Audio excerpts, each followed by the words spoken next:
that ignorance, poverty are the major issues of health problems in Nigeria. Yeah. All right, so this brings us to the next question. How do you handle stress in such a demanding profession?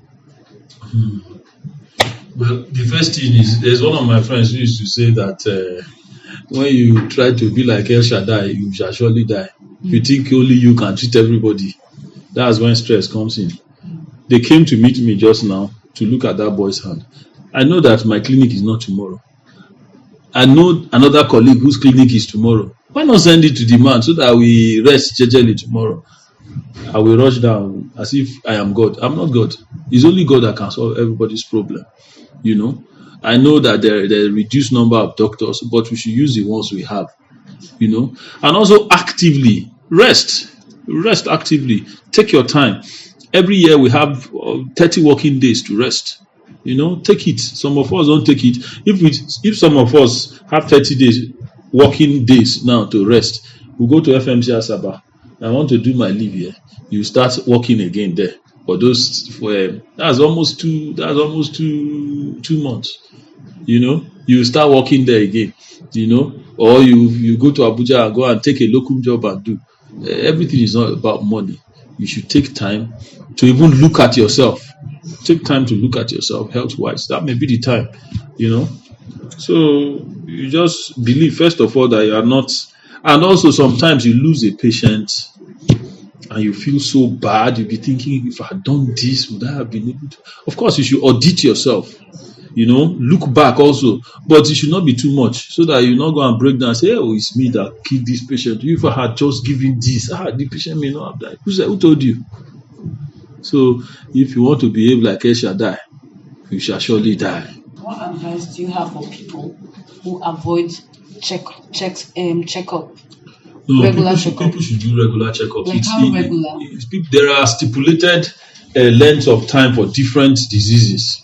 Like, for example, if you are more than a certain age, say 40, 50, you are supposed to check your PSA, which is a prostatic specific antigen, every year to check when it begins to go up. Normally, within 0 and 4 nanograms is okay. But when it begins to go to 5, 6, 7, and you notice it, and a specialist looks at you and sees that these symptoms are symptoms of cancer of the prostate, which is one of the commonest cancers we have in men, then if it is still in the early stage, what happens? You can treat it and cure it to a very large extent. But immediately it has gone, you do it, you see 100. You know, the person is just palliation. You know the meaning of palliation, to make life easy for the person, so that if he's passing, he will pass not in pains. You know, that is the meaning of palliation. Breast, we have self-breast examination. A lady should be able to check her breast. There are patterns that are adopted, 4 sides, 4 quadrants, and then the nipple area. You should check it regularly.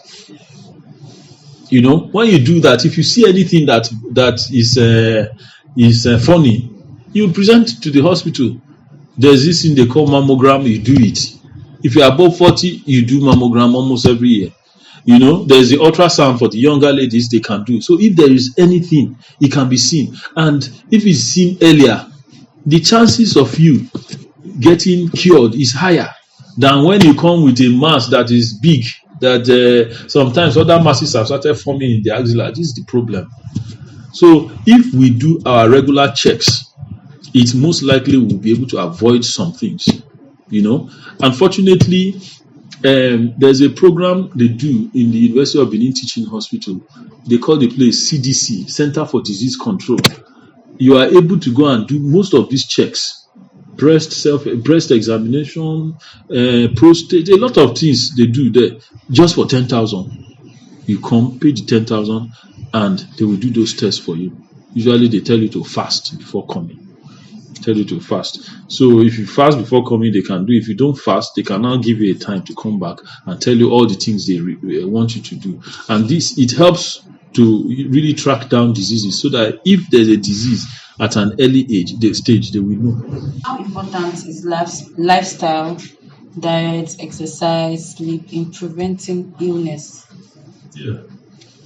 Lifestyle You just mentioned the types of lifestyle. Exercise is a lifestyle. Yes. Sleep is a lifestyle. Diet is a lifestyle. It's very important in health because, for example, you have two legs. What were those two legs created to do? To walk. If you just keep sitting down like we sit down in the offices and you don't move, you are causing problem for yourself. If you eat anyhow, when you eat too much, the things you eat, the quantity you eat, the thing. For example, if for example you are prone to having diabetes, for example, as in there's a family history, and you are now living a sedentary lifestyle, you just sit down in one place, you don't move. You know what they call potato couch? You sit down on your couch and you are eating potato and watching TV. You just be getting fat and you putting pressure on your system. So all those things. Then good sleep also helps to rest the mind, rest the body. And of course, they even say some form of fasting helps you also to mop up some dead cells that can transform into malignant cells and the rest. So your diet is important. You should eat whole grains. You should eat fiber. When I say fiber, you know what I mean. You should take fruits. You should take vegetables. If it's made from a plant as in a company, like what do you call these things they drink? Quaker oats. Don't take those ones. Take the original thing that the thing comes from. Take the oats itself. Take corn itself. Take beans itself. It's not the processed ones. The processed ones, they will remove a lot of things from them, but the original ones have all of the things. What's one myth about health you'd like to correct? There's one lame language that people always, they'll say, "What I don't know cannot kill me." So I think it's kind of sinking to this. It's not completely correct that what you don't know cannot kill you. Yes. There's what we call playing the ostrich. When an ostrich is running from an adversary and he's running in the desert and he sees a dune of sand, he will chuck his head inside the sand, believing that because I can't see the lion pursuing me, it cannot see me. It's not true. The lion will finish eating it with his head inside the dune of sand. So what you do not know cannot kill you is not completely correct. It's not. In fact, in the law parlance, they tell you that ignorance is not an excuse. It's the same thing also in medicine. Ignorance is not an excuse. If you go and chook your hand inside fire because you didn't know fire can burn you, it will burn you. What do you have to say about prevention is better than cure? Prevention, that's what we just talked about. Prevention is like screening, going to do your medicals, check your blood pressure. This is BP, hypertension is a silent killer. You know what that means? It means that you can have blood pressure and you will not know until it kills you.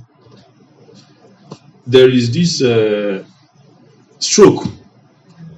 One of the causes of stroke is hypertension. The leading cause is hypertension. And if you have hypertension, do you know you can have stroke before you even know you had hypertension? And stroke can kill.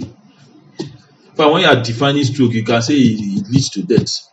Meaning that the person died, he didn't know. They will say, there was nothing wrong with him, but he just slept and he didn't wake up.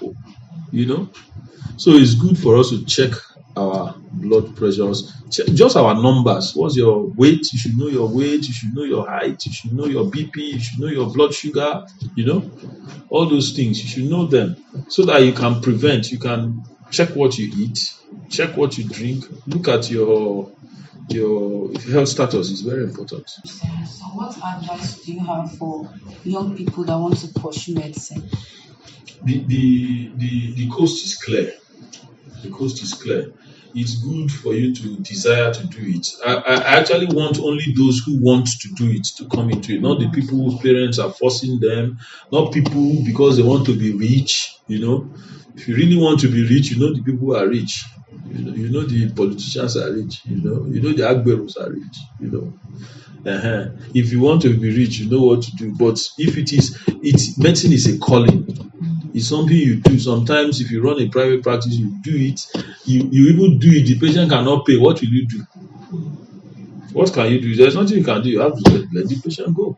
So it's a humanitarian thing, and it's also a calling. You meet people when they are born into this life. You meet people, you usher people also to the world beyond. So you stand in between. So many times you have the opportunity of people talking to them. People tell you their innermost things. The way you can talk to a lawyer, the way you can talk to your pastor, the same way you talk to your doctor. Many things that, and that is the reason why we doctors, you can be in the clinic upstairs. Your friend will come. I will not tell the person because you didn't send me. Eh? If you want the person to come and see you, you can call the person. You did not send me. Or if the person finds out you are there and comes to meet me, say, doctor, what's wrong with my friend? I say, you can ask her. It is against our rules and regulations because people trust us. That's why they talk. So we cannot break the trust. So if you have a desire to read medicine in Nigeria, you just do your jump. They do post UME nowadays. Do your post UME. You're admitted into the medical school. 6 years, you are through. But you must love it. You must want to do it because the rigors you pass through in medical school it will take your dedication, your desire to read medicine to pass through the rigors. Because you see your friends, so they'll go to class, tell you that I don't have class tomorrow, I don't have class next tomorrow, so I can go home. That one doesn't happen in medicine. From day one, you will be in school from 8 to 5 every day. And then when you go and relax, if you're in clinic, as you go back to the hospital to see what is happening, can be tasking, but it is rewarding. It is rewarding. You may not be rich, but you cannot be poor. You get respect from people. When you tell a policeman on the road you are a medical doctor, you are going on an emergency, they tell you to go. Even though our police sometimes their head used to turn, but most times they allow you to go. So, and they take us as men of integrity. When they say, "Where are your papers?" "Oh, I'm a doctor. I'm on call. I'm on emergency." Say, "Go," because they believe that we have our papers. They believe we have our papers, and for that reason, I always make sure that my papers are complete. I call the people that do it. Please make my papers for me so that I can tell the man that it's complete. It's complete. I'm a doctor. You understand? Thank you, sir, for this amazing section. And my name is Ambrose Mesisima, and this is Overland Television. I hope you enjoyed the section. It was a wonderful one. It was beautiful.